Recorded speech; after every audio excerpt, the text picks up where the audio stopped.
So, this is the oral cavity.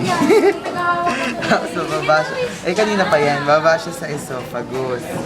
Tapos, yung esophagus magjo-join sa stomach through the cardiac sphincter, orifice, Yung muscle na nandun na nagko-close. cardiac sphincter, Tapos, ito yung fundus, body, pylorus. Tapos, fundus, body, pylorus. Ito yung lesser curvature, greater curvature. Ito, pyloric orifice. Tapos, pyloric sphincter. Papasok na siya ngayon sa small intestine. Yung part to ng small intestine na medyo attached lagi sa ano to, pancreas, ito yung duodenum. Tapos, dito napasok yung pancreatic juice from the pancreas. Tsaka yung bile from the liver, yung green. Tapos, ulitin niya, pupunta na siya, ikot-ikot siya, blah blah blah.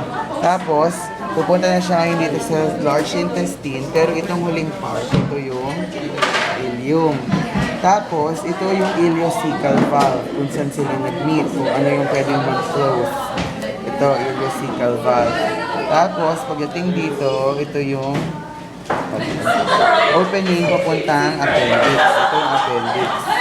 Tapos, tataas siya, ascending colon, transverse colon, descending colon. Tapos, kapag pa-S na siya, sigmoid colon. Pag naging straight, anal canal na siya. Yung mga ganun-ganun, ito yung haustra.